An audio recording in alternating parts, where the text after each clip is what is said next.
যেই সূরা শত্রুকে অন্ধ করে দেয়। কি করে দেয়? এই সূরার প্রথম 9টা আয়াত যদি বিপদে পড়ে, শত্রুর কবলে পড়ে আপনি তেলাওয়াত করেন, শত্রুর চোখটারে অন্ধ করে দিবে কে? আল্লাহ। বিশ্বনবী মক্কা থেকে যখন মদিনায় যায়, হিজরতের সময় বিশ্বনবী সূরা ইয়াসিনের প্রথম 9টা আয়াত তেলাওয়াত করলেন। তেলাওয়াত করে আল্লাহর নাম নিয়ে ঘর থেকে বের হলেন। আশেপাশে কাফেররা ঘুরে কিন্তু বিশ্বনবীরে দেখে না, সবাই খেলে এরকম এরকম করে, ডানে বায়ে হাতায় বিশ্বনবীর সামনে দিয়ে যায়, কিন্তু কাফেরদের চোখ অন্ধ করে দিয়েছে কে? আল্লাহ। এজন্য কোরআন তেলাওয়াত করলে কাফেরদের চোখকে অন্ধ বানায় দেয় কে? আল্লাহ। এজন্য সূরার একটা নাম হচ্ছে সূরাতুল মুআম্মা। কি নাম? অন্ধ করে দেয়। তাফসিরে কুরতুবির মুসান্নিফ ইমাম আল কুরতুবি উনাকে জালিম বাদশা বন্দী করেছিল। ওনার তাফসিরে এসেছে উনি শক্তিশালী লোক ছিলেন, জেলখানা ভেঙে বাঁচার জন্য দিছে দৌড়। উনারেও ধরার জন্য জালিম বাদশার সৈনিকেরা ঘোড়া নিয়ে রওনা হয়েছে, উনিও দৌড়ায়, ঘোড়াও পেছন থেকে আসে। ওমিয়া মানুষ কি ঘোড়ার দৌড়ের সাথে পারে? উনি হাঁটতে হাঁটতে হয়রান হয়ে এক বালুর ময়দানে যে ধপাস করে পড়েছেন। ওরাও ঘোড়া দিয়ে এসে নেমেছে, কিন্তু আজীব তামাশা, উনি বালুতে ধপাস করে পড়েই সূরা ইয়াসিনের প্রথম 9 আয়াত তেলাওয়াত করতে শুরু করেছেন। ওরা নিচে নেমে ডানে বায়ে সামনে পিছনে খালি খুঁজে, কিন্তু দেখে না, সামনেই কিন্তু বসা। ওদের চোখটা অন্ধ করে দিছে কে? আল্লাহ। বিশ্বাস হয়? ঈমান হয়? এজন্য বিপদে পড়লে সূরা ইয়াসিনের প্রথম 9 আয়াত পড়তে রাজি আছেন? আল্লাহ তুমি তৌফিক দাও। আর জোরে পড়েন আমিন। এজন্য আল্লাহ চমৎকার ভাবে এই সূরাটা শুরু করে দিলেন। 2টা কাটা অক্ষর দিয়ে আল্লাহ বললেন ইয়াসিন ওয়াল কুরআনিল হাকীম ইন্নাকা লামিনাল মুরসালিন আলা সিরাতিম মুস্তাকিম। পড়েন সুবহানাল্লাহ। ইয়াসিন সূরাটা শুরু করলেন কি দিয়ে? এটা কি কোনো বাক্য? এটা কি কোনো শব্দ? এটা কি অক্ষর? 2টা। প্রথম অক্ষরের নাম, দ্বিতীয়টা আওয়াজ করে বলেন, প্রথম অক্ষরটার নাম, দ্বিতীয়টা। খুব চমৎকার না? বাক্য দিয়ে এই সূরাটা শুরু করে নাই। যেমন ইযা জুলজিলাতিল আরদু জিলজালাহা, এই সূরার প্রথম আয়াত, এটা একটা বাক্য না? আচ্ছা। ওয়াদ-দুহা ওয়াল-লাইলি ইযা সাজা, বাক্য না? কিন্তু ইয়াসিন এটা কি কোনো বাক্য? এটা কি কোনো শব্দ? না, এটা কাটা 2টা অক্ষর। সুবহানাল্লাহ পড়েন। আল্লাহ 114টা সূরার প্রায় 29টা সূরা এরকম কাটা কাটা অক্ষর দিয়ে শুরু করেছেন। সুবহানাল্লাহ নাই? এই 29টা সূরা কখনো আল্লাহ একটা অক্ষর দিয়ে শুরু করেছেন, কখনো 2টা অক্ষর দিয়ে, কখনো 3টা দিয়ে, কখনো 4টা দিয়ে, কখনো 5টা দিয়ে। একটা অক্ষর দিয়ে আল্লাহ কোরআনের সূরা শুরু করেছেন। এরকম একটা সূরা বলেন, নুন ওয়াল কলামি ওয়া মা ইয়াসতুরুন। নুন, নুন দিয়ে সূরা শুরু হয়ে গেছে।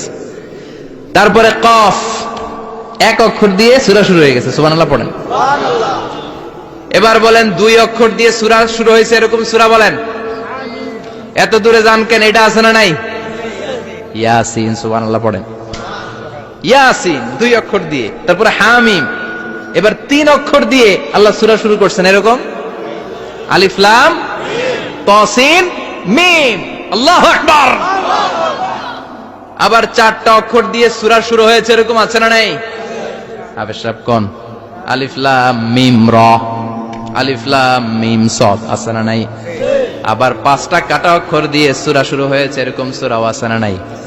সূরা মারিয়ামের শুরুতে কি আছে?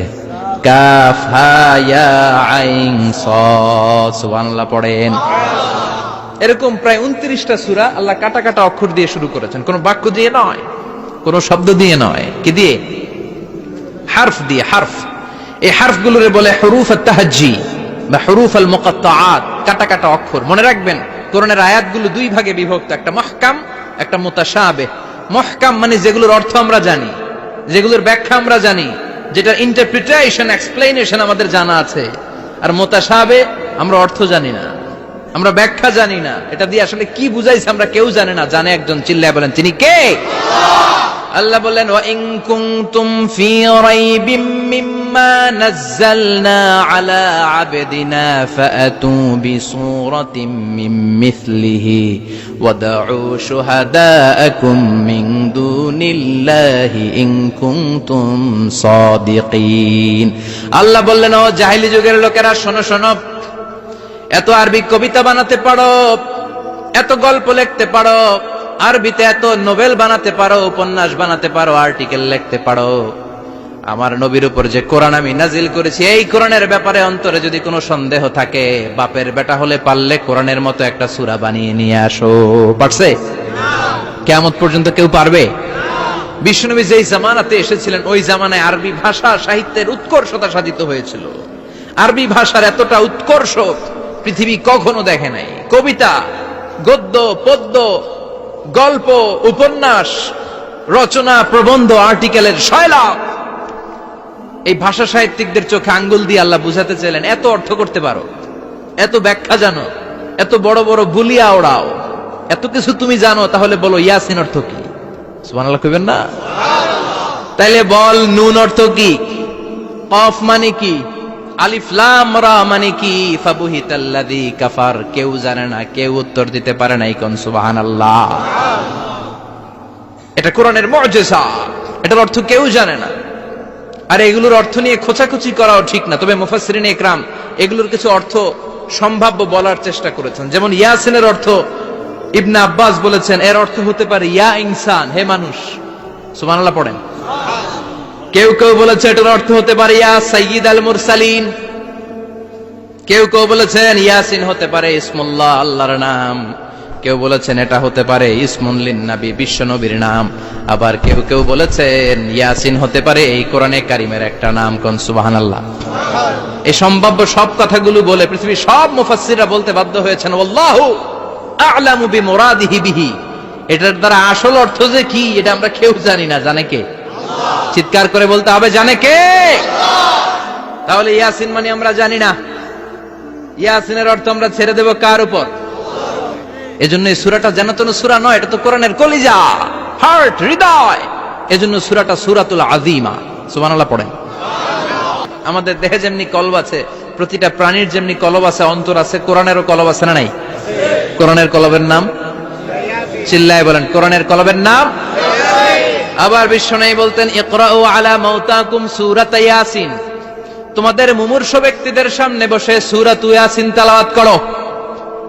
রূহ চলে যাবে, মৃত্যুর একেবারে দ্বার প্রান্তে দাঁড়িয়ে এই মুহূর্তে তার পাশে বসে পড়তে আরম্ভ করেন ইয়াসিন ওয়াল কুরআনিল হাকীম ইন্নাকা লামিনাল মুরসালিনা আলা সিরাতিম মুস্তাকিম। ওই ব্যক্তির ঈমানের মৃত্যু দান করে দিবে কে?